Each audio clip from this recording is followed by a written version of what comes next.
Tayo nasa face-to-face dito sa Kaintahan in Action. At narito po ang nagrereklamo, si Nanay Stella kasama ang kanyang anak na si Joan. At narito po ang inirereklamo, si Evelyn. Ate Pia, Kuya Alan, si Evelyn, Joan, at si Nanay Stella. So, Kuya Boy, ate, ito isang kaso na sinasabing pwedeng sabihin ng iba, case closed, pero hindi case resolved. We're here, number one, to give you the legal advice, opinion namin. Si Jeronimo kasi may unang asawa. So, nung kayo'y tumira doon sa 50 square meter, may bahay na yon, wala pa? Wala pa ho. So, sino nagtayo ng bahay doon? Kami na ho. So, nung sinabi ni Ate Stella na tumira yung anak niya, so ano ang pagkaalam mo? Nakitira or sa kanila kasi yon? Nakisama lang doon dahil yung mister ko lang naiwan doon dahil nagtatrabaho ako sa Maynila. No? So, nakisuyo lang sila doon, marami sila sa malaking bahay. Pero sa iyo, Ate Stella, ang alam mo, sa inyo yon baliktad. Si Jeronimo ang nakisuyo. Pero sino ho nagpagawa ng bahay? Yun na po ang kusina namin dati. May nakatayo na pong bahay doon. Sa tiya ko po yun. Pero mula sa tiya mo, yung 100 kwadradometro, wala naman tanong doon, sa inyo napunta. Pero yung 50, binigay nung tiya mo kay Jeronimo o sa inyo din binigay? Sa tiya ko yun, binili po daw nila ng 20,000. Ng iyong kapatid na si Jeronimo. Okay. Kasi yung una nating itatanong sa batas, di ba?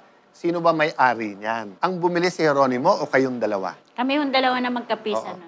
Kasi importante yun. Bakit po? Kasi pagka sila ay nagsasama, pag meron siyang asawang legal, kailangan mong ipakita na yung pera nang galing sa kanilang dalawa. But in this case, sinasabi nga ni Evelyn na nag-contribute sila. Tapos yung final nyo kasi sa MTC is ejectment. Ang ejectment, pag sinabi kasing may question ka at sinasabi mong wala ka ng karapatan sa possession niyan, paalisin na kita. In this case, tama ka, nananalo ka doon, na-dismiss, but hindi final in the sense that hindi na-determine ng MTC sino bang may-ari. Pag hindi kayo nagkasundo, meron tong tatakbuhan sa Regional Trial Court sa RTC na yung ownership na. Lalabas na dito lahat ng pinag-usapan nyo kanina. Sinong nakapirma, anong pinirma, anong usapan. Kung mapakita ni Evelyn na nag-contribute siya sa pagbili ng lupa na yon, ibig sabihin si Jeronimo hindi niya pwedeng ibenta na siya lang. Kasi co-owner siya. So hindi pwedeng ibenta yung share niya. Pero on the other hand, Evelyn, kung mapatunayan na hindi, kay Jeronimo lang to. So kung ibabalik nila yung pinantubos, okay na rin sa inyo yon? Or gusto nyo talagang ibenta na at umalis sila? Pagbili na lang po. Sa tingin nyo, magkano mabebenta na ngayon yun? 350 po yung ano ko eh. Yung appraisal. Okay. Pero sa iyo naman, Evelyn, ang sinasabi mo nga, sa inyo yon, ang alam mo hanggang nasanla lang. After that, wala ka ng knowledge at hindi ka pumayag bilang co-owner na ibenta yon. Wala akong ano sa bentahan na yun. Okay. Wala kami nahawakan na pera eh. Paano kang mahahawak ng pera eh hindi ka pinagkakatiwala ng asawa mong humawak ng pera? Magkatabi kayo nung binigay ko ang pera. At may pirma ka. At sasabihin mong walang nakatayong bahay. Na kayo ang nagpatayo. Paano mawawala ng bahay yon? Eh, amin yon. Dinatnang ko yun. Yun ay Dinatnan mo yun lumang ng- kusina. Ngayon, pinaritoke namin. Yun ang sinasabing pinagawa. Yun ang paniwala mo. Hindi ko kailangan makipagtalo sa'yo. Evelyn, yung sinasabi niyang sa harap mo may binigay na pera, ano yun? Wala ho akong alam. Sa kapatid ko po, nagbigay akong pera. Naroon siya. Doon sa kulungan niyo binigay? Opo. Tapos si Jeronimo na ang nagbayad doon sa kinautangan niya? Ako po ang tumubas dahil hindi po sila pwede lumabas. So yung binigay niyo po, hiwalay pa yun sa pinantubos niyo? Opo. Parang dagdag na para mabili na. Magkano po napunta kay Raho? Buong 60. 60. Tapos dinagdagan niyo pa ho kay Jeronimo? Opo.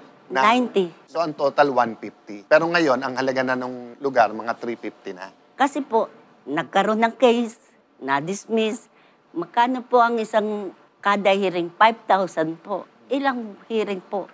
Kung alam kong hindi akin, bakit po ako mag-aaksay ng pera, ng panahon, ng pagod, ng stress, kung wala akong karapatan? Kasi ho, ang inaano ko, kung kailan patay na ho yung kapatid niya, saka ako niya dinimandan. Eh bakit nung nabubuhay hindi niya? Inulang Kasi nakiusap nga eh. Asus, bahala na si Lord sa atin. Huwag ka nang magsalita. Kung meron lang ako matitirang iba, nako, hindi na ako tatabit mulat sa pulian. 50 square meters na pinag-uusapan natin. Assume natin na wala namang tumututol ng may-ari nun is si Jeronimo. at mukhang co-owner ka. O tapos, sinanla. So ngayon, kung merong tutubos nun, ano yung usapan nung nagtubos at saka kayo? Kasi hindi naman ibig sabihin na kay Luisito na yon porque siyang nagtubos. Parang lumalabas siyang tinulungan niya kayo. Tapos na yung relasyon nyo dun sa kay Rajo dahil natubos ng maayos. Just because somebody paid for that mortgage doesn't mean na kanya na yon. Walang automatic na ganon. Si Geronimo ngayon, dahil naibalik sa kanya, binenta niya na ngayon ng 150 kay Luisito. So yun yung legal issue natin. Ano ang katibayan na nabenta kay Luisito at siyang nagmeme-ari o nasa sa inyo pa rin? Dagdagan ko pati, di ba? Assuming hindi siya co-owner, pero may anak sila eh. So kung hindi nabenta, minanan dapat ng mga anak niya or kung may anak si Geronimo sa una, it could get really complicated. And we go back to yung lagi naming sermon, documentation, yung proof. Kasi nga, ang hirap, patay na. So, paano? Si Luisito po talaga ang unang bumili sa kanila. Ako lang po ang ginamit nila na magdala sa kanila. And then, Nay, later on, binili niyong mag-asawa kay Luisito. Tama Dahil ba? po, nangailangan din po siya ng pera. Anong pruweba nyo na binigyan nyo siya ng Ngayon. 90? Mayroon po kaming deed of Absolute. sale. May deed of sale mula kay Geronimo at Evelyn. Opo, may pirma po sila. Pati si Evelyn. Opo. Yun yung sinasabi mong hindi mo pinirmahan. Wala kang naalala na pinirmahan, Evelyn. Nakadetaining kami noon. Yun yung Ngayon na lang medyo- ang lumitaw yun.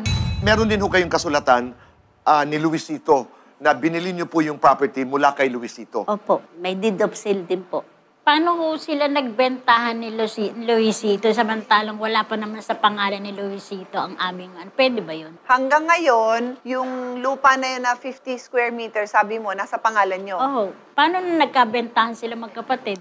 Yan, tanong natin sa mga law students, paano ba yun? May deed of sale, never Yun, na transfer. Pwede. Base sa yung naririnig ngayon sa ating pinag-uusapan, ano ang nais mong sabihin? For me, the main issue here is yung ownership. Kasi gustong ibenta ni Nanay Estela yung lupa, but she must prove na she owns the property. Pero ang sabi naman po ni Ma'am Evelyn, nasa kanya yung tax declaration po. Sabi niya, nagbabayad na rin ito ng tax declaration. Nagbabayad din daw kayo. Mga nakaraan Nasa po ako ikaw. nagbabayad. Nung sinampahan niya ako ng kaso ng 2021, inunahan niya ako magbayad sa munisipyo. Akala niya pwede niyang ebidensya na Siya siya na. nagbabayad. There is this jurisprudence na nagsasabi na payment of real property taxes for a long period of time may prove ownership. So that's another consideration. Who has another legal principle that they want to share that would be relevant to this case? Documentation is key. There's a lot of sales that are being alleged here that occurred. There's no title po to the land. With the series of those sales happening and with no registration, so this case law shows that in every sale there must be a corresponding registration. Otherwise, it would have no effect. Sundan ko lang yung kay Josh. Bakit importanteng malaman nga kung nag-contribute si Evelyn? Kasi lahat ng karapatan may source.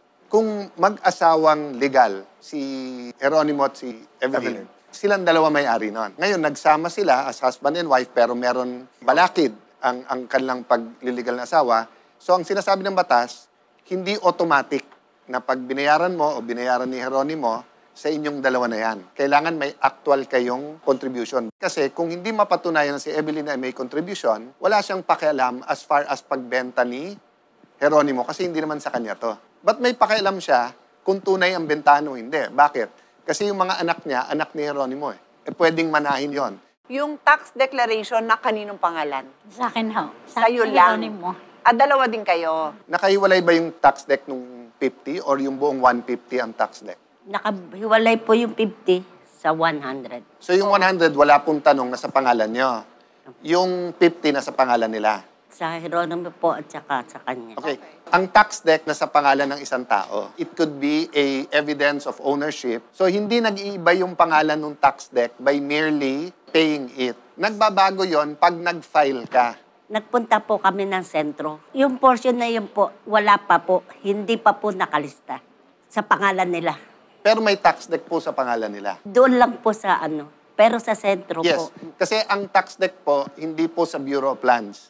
Ang tax deck po ay nasa assessor's office sa munisipyo. After a certain period of time, na continuous, nagbabayad ka, walang nagque-question. So tama ka ma'am, maaring wala pa yan sa Bureau of Lands, sa Hindi pa po, DNR. nasukat. Oo. Pero doon sa tax deck, and as sinabi nga ni RM, it is evidence of ownership. And usually, wag lang siyang ilog, wag siyang gubat, at walang ibang nagko-contest. Usually, kung matagal na ikaw nagbabayad, sa'yo na yon. So, goes to the next question. Pwede ka ba magbenta nang wala sa pangalan mo? The answer is yes, pwede. But ang question parate ay dalawa. Validity and enforceability sa kontrata. Kailan hindi valid ang contract? Pag nagbenta ako sa'yo na hindi akin. Kasi wala naman ako karapatan ibenta sa'yo. At pag lupa, kailangan, di ba, na nakasulat and then kailangan may public instrument siya. In the end, either magkasundo kayo or sa RTC to pupunta at ownership na, hindi na possession yung issue. Sinong may-ari? The reality is, hanggang walang court order na nagsasabing kailangan nila umalis, hindi nyo po sila pwedeng puntahan parati at sabihin umalis. Tapusin natin sa kung ano ang ating pwedeng maibahagi sa ating mga manonood, ang mga leksyon na dapat matutunan natin. Sinasabi to ng mga lawyers, mas epektibo yung abogado pagka sa simula pa lang.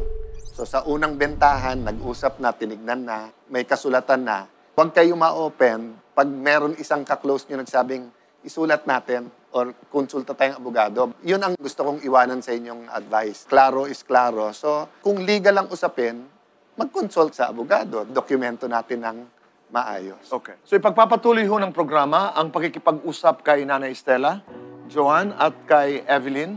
Titingnan natin kung paano makakatulong ang programa dahil sabi nga ni Kuya Alan, ito'y mukhang patungong korte. Mamaya, ang pag-usapan niyo ni Larry, livelihood. Kasi if I'm not mistaken, tatagal yung kaso na yan. In the meantime, kung makatulong kami sa medical, kung meron kaming ma-offer livelihood sa inyo, kung sino man manalo sa inyo, luhaan pero hindi zero.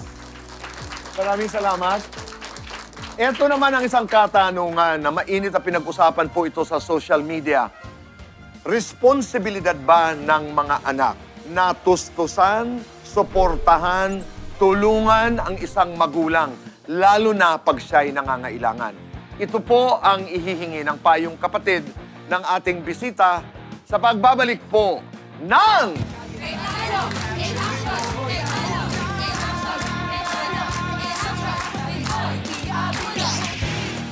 Hindi man tuluyang nagkaayos sina Estela at Evelyn sa kanilang paghaharap, pareho nilang susundin ang mga natutunang aral mula sa programa.